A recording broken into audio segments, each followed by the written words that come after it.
Hello, dear students. Welcome to day 9 of our daily 5 study question series. आप सबका dedication देखकर truly proud feel हो रहा है। रोज थोड़ा पढ़ना, रोज थोड़ा इम्प्रूव होना, यही रियल एग्जाम प्रिपरेशन होती है। You don't need long study hours, you just need consistency. रोज के सिर्फ 5 क्वेश्चंस करने हैं। आपकी क्लैरिटी, स्पीड और कॉन्फिडेंस तीनों में इम्प्रूवमेंट होती चली जाएगी। तो चलिए शुरू करते हैं डे 9 के 5 important questions from the chapter chemical reactions and equations. The question number one is, in which of the following application of iron rusting will occur most? सबसे जो है rusting किस में होगी? Support your answer with valid reason. Valid reason के साथ हमें answer बताना है। तो हमारे डायग्राम में फर्स्ट ए नंबर पे दिखा है iron bucket electroplated with zinc. Zinc से इलेक्ट्रोप्लेटेड है तो बेटा रस्टिंग इजीली नहीं होगी। दूसरा है electricity cables having iron wires covered with aluminium. ये भी एल्यूमिनियम से कवर्ड है, इसमें भी रस्टिंग नहीं होगी। सी ऑप्शन है iron hinges on a gate. तो आयरन हिंजेस पे कोई हमने प्रोटेक्शन नहीं यूज किया है, तो सबसे पहले रस्टिंग किस पे होगी? इसी पे होगी। और डी है पेंटेड आयरन फेंस। इसमें भी पेंट लगा है तो उस पर भी रस्टिंग नहीं होगी। तो हमारा कौन सा सही हो गया? Option C, iron hinges on a gate. Iron is in contact with both atmospheric oxygen and moisture या वाटर वेपर। वो डायरेक्ट कांटेक्ट में है तो उसमें सबसे पहले रस्टिंग हो जाएगी और सबसे ज्यादा होगी। नेक्स्ट क्वेश्चन है, a solution of substance X is used for whitewashing. What is the substance X? State the chemical reaction of X with water. जैसा हमें पता है कि हम जो है व्हाइट वॉशिंग में क्या यूज करते हैं बेटा? CaO। तो अब सब्सटेंस X क्या है? CaO। अब इसकी केमिकल रिएक्शन विद वाटर क्या होगी बेटा? CaO सॉलिड में है plus H2O liquid, CaOH whole twice बन जाएगा हमारा एक्वस और हीट रिलीज होगी, यानी ये एक एक्सोथर्मिक रिएक्शन है। Why does the color of copper sulfate solution change when iron nail is dipped in it?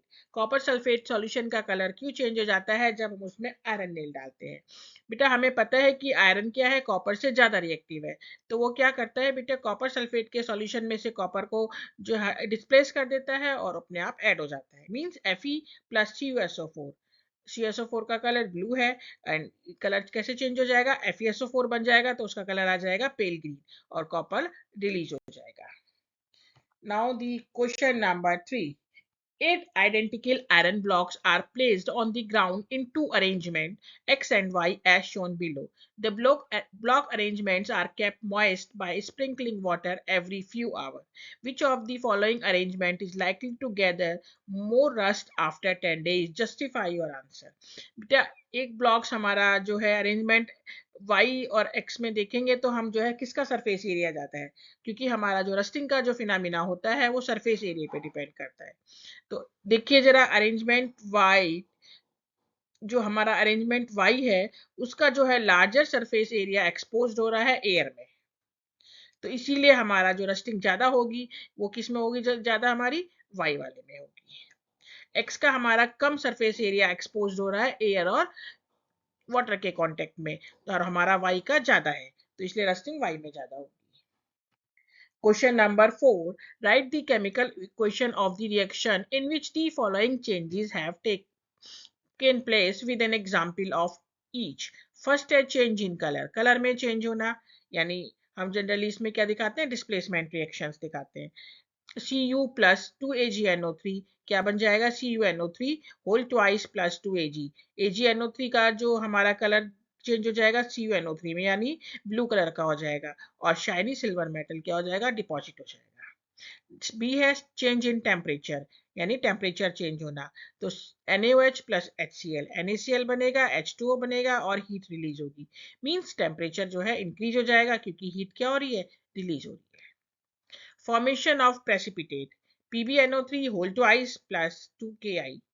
Lead nitrate की रिएक्शन करते हैं पोटेशियम आयोडाइड के साथ, तो हमारा PbI2 लेड आयोडाइड का येलो प्रेसिपिटेट बनता है और 2KNO3 बन जाता है। And today's last question, what is mean by skeletal type chemical reaction? What does it represent? Using the equation for electrolytic decomposition of water, differentiate between a skeletal chemical equation and a balanced chemical equation. तो equation जो हम gaseous equation in which gaseous are written in atomic form instead of molecular form and equation is not balanced are called skeletal type chemical reaction. This the represent gaseous elements form in atomic state and the equation is not balanced. देखिए जरा H2O को हमने क्या करा है H plus हो यानी हमारी ये skeletal इक्वेशन हो गई. अब हमने क्या करा बेटा बैलेंस केमिकल रिएक्शन में क्या करेंगे हमारे number of atoms in reactant and products में क्या होने चाहिए इक्वल होने चाहिए 2H2O क्या बनेगा 2H2 प्लस O2 यानी हमारे हाइड्रोजन के कितने एटम हो गए 4 रिएक्टेंट में भी और प्रोडक्ट में भी और ऑक्सीजन के रिएक्टेंट एंड प्रोडक्ट में दोनों में ही कितने एटम है 2 यानी 2 है तो ये हमारी बैलेंस केमिकल इक्वेशन हो गई ठीक है और H2O को हमने H2 और O2 की फॉर्म में लिख दिया तो ये भी हमारी स्केलेटल रिएक्शन है ठीक ग्रेट डे 9 कंप्लीट हो गया आपका कंसिस्टिंग लेवल अब टॉप नॉच हो रहा है बस रोजाना 5 question and board will feel totally under control तो स्टूडेंट्स दिस वाज डे 9 कल मिलते हैं डे 10 के नए इंटरेस्टिंग क्वेश्चंस के साथ अगर वीडियो हेल्पफुल लग रही है तो लाइक शेयर एंड सब्सक्राइब करना मत भूलना till then keep learning keep growing thank you